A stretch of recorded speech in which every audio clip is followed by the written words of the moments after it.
Alcoholism is a pretty scary word. Just the thought of being an alcoholic or suffering with alcoholism is enough to make any person shudder. But most people don't start off drinking whiskey first thing in the morning. It can often take many years for somebody to get there. But the problem is that the drinkers that become very heavy drinkers ignore warning signs. And maybe even if you consider yourself a high-functioning drinker, maybe just maybe you are experiencing warning signs that might mean you have a problem that needs addressing. Today's video might just be the 10 most important minutes of your life.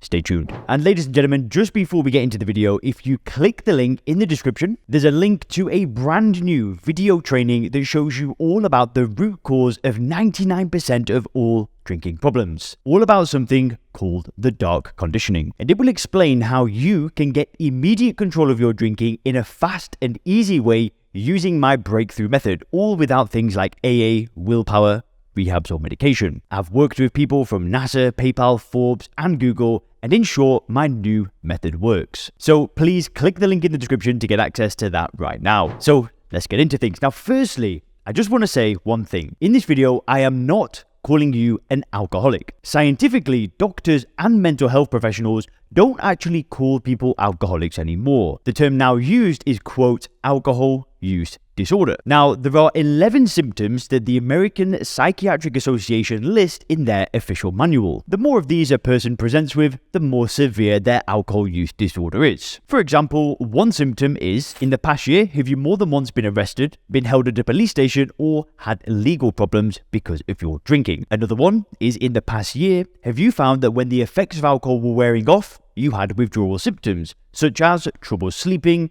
shakiness, restlessness, nausea, sweating, a racing heart, or a seizure, or sense that things were not there. Now, obviously, these describe much more advanced stages of drinking. You're not going to be arrested or start having withdrawal symptoms when you first start drinking. But what about the more subtle first warning signs? When is it that we should start getting concerned about our drinking behavior or that of a loved one might be getting out of control? So today, that's what we're doing. We're unpacking 6 of the earliest warning signs. Sign 1. You need more drinks to get the same effect as before. Or put another way, the same number of drinks as before doesn't produce the same effect in you. This is the telltale sign that your body is building tolerance to alcohol. Tolerance is the bedrock, the foundation of a drinking problem. It is probably the single most important psychological factor that leads to the person consuming ever-increasing quantities of alcohol just to get the same effects. In their desperate effort to recreate the original effects of alcohol, the drinker drinks more. In the process, their tolerance grows even further. This leads to a vicious cycle of drinking more and more. The biological mechanisms that lead to alcohol tolerance are twofold. Firstly, the chronic consumption leads to changes in the brain's sensitivity to alcohol. The brain develops so-called neuroadaptations. That is, literal changes in the way that the various circuits fire in relation to each other. Now, this is why it becomes much more difficult to get the buzz, the mild euphoria that we typically associate with drinking. Another reason for the tolerance has to do with the changes in the way that the body metabolizes alcohol. Now, alcohol is a mild poison that initially takes our body by surprise. It doesn't know how to deal with the alcohol, but with experience, the body wises up and learns how to metabolize it ever quicker. The result is that it lingers in the body less time, and whatever euphoric effects do arise are short-lived. Unfortunately, the downer that comes after a drinking session does not decrease in intensity. So you need ever-increasing drinking to change over diminishing euphoria. And the euphoria is unaccompanied by non-decreasing levels of hangovers and unpleasantness. Sign 2, you start drinking increasingly outside of social contexts. Love it or hate it, the reality is that as a culture, we have normalized, glamorized, and even institutionalized drinking. Now, we have talked about this extensively on the channel already, about the conditioning, as I often refer to it. But as much as our society endorses drinking, it does so largely within the context of social gatherings. Drinking is considered normal as long as you typically drink in the presence of other people, be it in the bar, the club, the restaurant, around the family table, you name it. You're never going to see a booze commercial showing a miserable drunk sipping away on their own. But a sign that your drinking is getting out of hand is when you start drinking increasingly on your own, and your drinking becomes far more regular often daily. Sign 3 is you start leaning on alcohol as a support system. So we saw that in the early phases of drinking, we drink in the presence of other people, and typically for no other reason than as a, quote, social lubricant. But as the drinking starts to become problematic, we start to drink for a host of other reasons. For example, to cope with stress or anxiety, to relax, to deal with unpleasant aspects of our lives, etc., etc. Now, I'm not saying that alcohol can in any way, shape or form actually achieve any of those functions. It's more of a justification, but this is a different topic,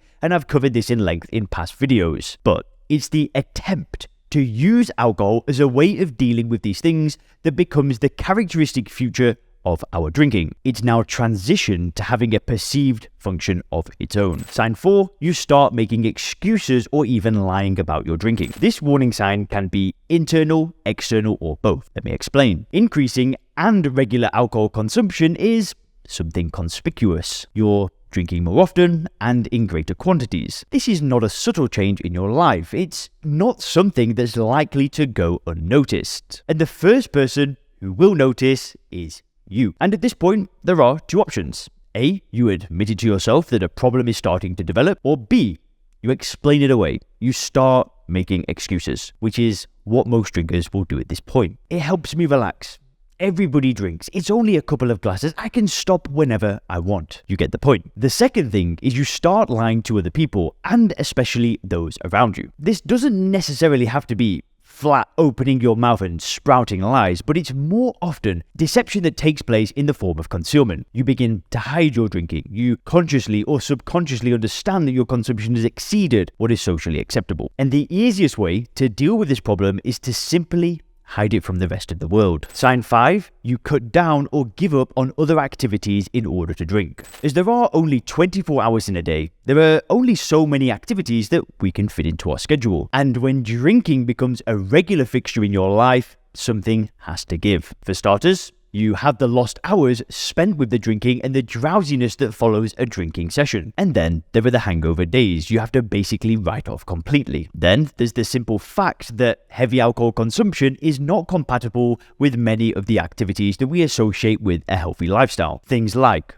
working out at the gym, sports, demanding outdoor activities. None of this really fits into a drinking lifestyle. The same goes for establishments that are, by their nature, incompatible with alcohol or simply don't serve alcohol. The result is your life starts to become one-dimensional and increasingly focused on alcohol. Sign 6 is that your appearance changes. Now, as your drinking starts to get out of control, it takes a toll on the body that will soon become very visible. For many people, myself included, the first sign will be weight gain. The average alcoholic beverage has 100 calories, and the problem is most drinkers don't even realize this. To this, you have to add the diminished calorie expenditure as you start to cut out sports and other activities. With more calories coming in and less calories going out, weight gain is a mathematical certainty. Other common changes are the face turning puffy and red, giving you a flushed, unattractive appearance. Your sleep is also likely to suffer, leading to problems with black circles under your eyes and a generally tired appearance. Regular alcohol consumption also triggers damage from free radicals, and this can start to become apparent in the skin, especially if you're also smoking at the same time. You might look in the mirror and find that compared to photos of yourself taken a few years or even a few months ago, your skin looked much healthier. Now, if unchecked, all these early changes can eventually contribute to irreversible premature aging. And if you click the video on the screen now, you can learn about how Ramona, who now hasn't drank for over 2 years, got sober.